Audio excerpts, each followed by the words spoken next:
გამარჯობა, მე ვარ ნიკო. დღეს კი თქვენ მოისმენთ მწვანე მხეცი, ჰარუკი მურაკამი. ქმარი ჩვეულებისამებრ სამსახურში წავიდა და შინ მარტო დავრჩე. გულხელ დაკრეფილი ვიჯექი. მერე მზერა ფანჯარაში, შტორებს შორის გავაპარე. მაგრამ მწვანე მუხას მივაჩერდი. ჩემი გულის მესაიდუმლეს. ჩვენ ხომ ერთად ვიზრდებოდით. მე ისე ვესაუბრებოდი ხოლმე მას, როგორც უახლოეს მეგობარს. მაშინაც ფიქრში წასული ვესაუბრებოდი. რაზე აღარ მახსოვს. აღარც ის მახსოვს, რამდენ ხანს გაგზელდა ეს საუბარი. როცა ბაღს უყურებ, დრო წყალივით მიედინება. ფანჯრებს მიღმა სიბნელე ჩამოწვა. მიწის შემარყეულმა ყრუხმამ გამომაღვიძა. ჯერ მომეჩვენა, თითქოს ეს ხმა ჩემივე სხეულის სიღრმიდან იწვროდა. სმენითი ალუცინაცია ხომ არ იყო. ძიმე წინათგრძნობამ მომიცვა. სუნთქვა შემეკრა და გავირინდე. გუგუნი ნელა თანდათანობით მატულობდა. ტანში უსიამოვნო შუანტელმა დამიერა. გაუქვავდი. უეცრად მუხის ფესვებს ირგვლივ მიწა აფუვდა. გაირღვა და ნაგლეჯებად დაქუცმაცდა. სიღრმეში ბასრი, ჭყალის მაგვარი რაღაც გამოჩნდა. მე ერთიანად დავიძაგრე და გამიელვა. მოსახდენი ახლა მოხდება. ჭყალმა უსწრაფესად ამოთხარა მიწა და სოროდან მწვანე მხეცმა ამოყო თავი. ამ უცნაურმა არსებამ მიწის ნაფშვენები დაიბერტყა და სასწაულებრივად გრძელი ცხვირი შოლტივით მოიხნია. ადამიანის თვალები ჰქონდა. თვალების დანახვისთანავე უნებურად შევკრთი. მას სიღრმეში ფიქრი მოძრაობდა, მოუსვენარი ფიქრი. ამ ნიშნით ეს ცხოველი მეც მგავდა და თქვენს. ცხოველი მოუახლოვდა სახლს და ცხვირის წვერით კარზე დააკაკუნა. კაკ კუკ, კაკ კუკ. გაისმა ყრუ კაკუნი. მალულად გაუყევი კედელს და სხვა ოთახში გავედი. ყვირილს აზრი არ ჰქონდა. ირგვლივ ძე ხორციელი არ ჭაჭანებდა. ქმარი კი კარგა ხნის მერე აპირებდა მოსვლას. გასაქცევი აღარსად მქონდა. უცნაური არსება ერთადერთ კარებს მოადგა და აკაკუნებდა. ისღა დამრჩენოდა გავრინდულიყავი. რათა ისეთი შთაბეჭდილება შემექმნა, თითქოს შინ არავინ იყო. როცა არავინ გეპასუხება, იძულებული ხარ უკან გაბრუნდე. ჩვეულებრივ ასეა, მაგრამ ეს ნაძრახი ცხოველი არსად არ აპირებდა წასვლას. მან ცხვირის წვერი მოღუნა. საკედში შერყო. საკედმა გაიჩხაკუნა და კარი გაიღო. ცხოველი ოთახში შემოვიდა.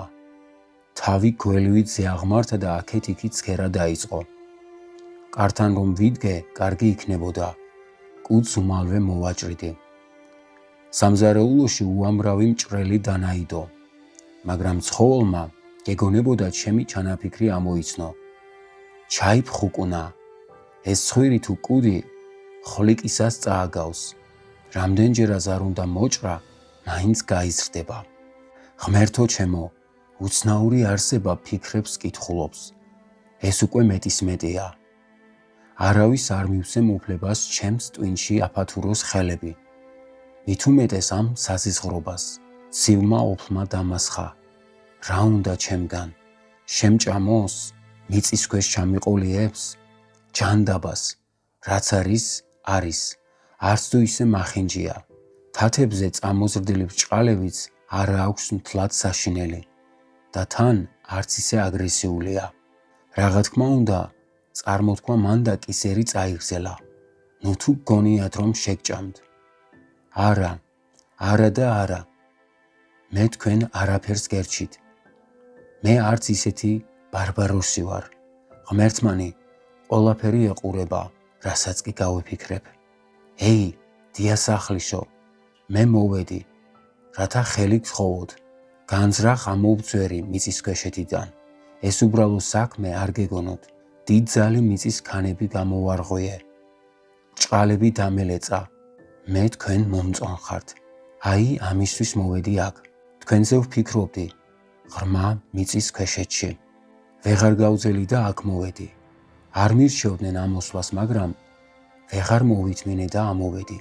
ძალა მოვიკრიბე და თავი გავიმხნევე. ვიცი, რასაც გაიფიქრებთ. აჰ, შეცხოველო, შეთავხედო. რამ გაგაბედვინა ხელის ხოვნა. განა ასე არ არის? შემოიჭრა თავხედი ცხოველი და სიყვარულს მოითხოვს. ამის თქმა იყო და ცხოველს სახე მოეკუფრა. ემოციების მოძალებასთან ერთად ის ფერმა გადაჰკრა. ერთიანად დაპატარავდა, დაჩიავდა. მე გულხელი დავიკრიფე და ამ უცნაურობას მივაჩერდი. იქნებ მისი სხეული გრძნობათა შესვლასთან ერთად იცვლება. ან იქნებ ამ მახინჯი გარეგნობის მიღმა ნაზი და მგრძნობიარე გული იმალება. რა კი ასეა, მე მაქვს გამარჯვების შანსი. კიდევ ერთხელ ვცადოთ. მაგრამ შენ ხომ უმსგავსი ცხოველი ხარ. გავიფიქრე და შინაგანი ხმით გავახმიანე კიდეც გულში სათქმელი. ამის გაფიქრება იყო და მწვანე ცხოველს ჯერ თვალები გაუფართოვდა. მერე კი მსხვილი ცრემლები წამოსვევდა. შიში გამინელდა და სწორედ ამის შემდეგ წარმოვისახე ყველაზე საშინელი სცენა.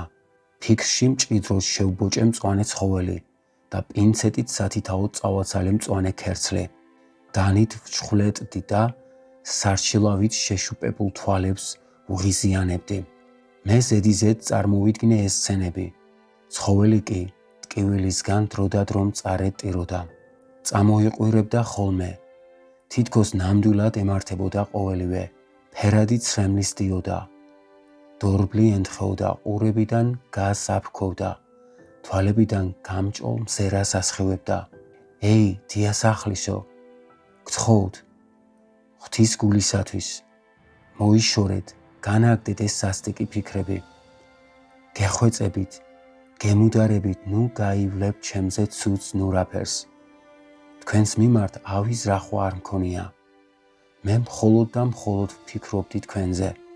რაც გინდა ის ილაპარაკე. შენ მოულოდნელად შემოიჭერი ჩემს სახლში. არავის დაუპატიჟი ხარ. ამიტომ მე რასაც მინდა, იმას გავიფიქრებ. ამის თქმა იყო და გონებაში უფრო და უფრო საშინელი წარმოსახვები ამოტივტივდა. მე ვაწამებდი, ვჩხვლეტდი და ვშანთავდი ცხოველის სხეულს სხვადასხვა მექანიზმებით და ინსტრუმენტებით. დათრგუნვის არანაირი საშუალება არ გამიშვია ხელიდან. მისმინე მხეცო, შენ ხომ არ იცი, რა არის ქალი. და რადგან ასეა, მე შენ დაგში, 1000 გვარ წარმოსახვებში გადაგადნობ და 1000 ფიქრში გაგატარებ. ამის პასუხად ცხოველის კონტურები დაირღვა. ის დაპატარავდა, როგორც ნაწვიმარი ჭიაყელა, თითქოს მარტო წაგზელებული ცხვირიღა დარჩა. მერე ტუჩები აცმაცუნა. ალბათ ბოლო სიტყვის თქმას აპირებდა.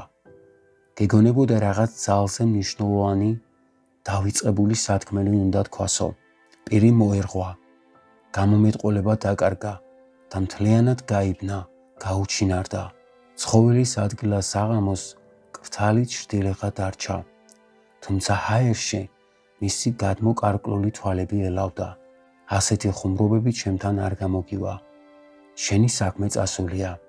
ერთი წუთიც არ იყო გასული, რომ თვალებიც გაიფანტა სიცარიელეში. გარინდებული ოთახი ღამის წყდიადმა მოიცვა. დასასრული. მადლობა რომ გვისმენთ. მომავალ შეხვედრამდე.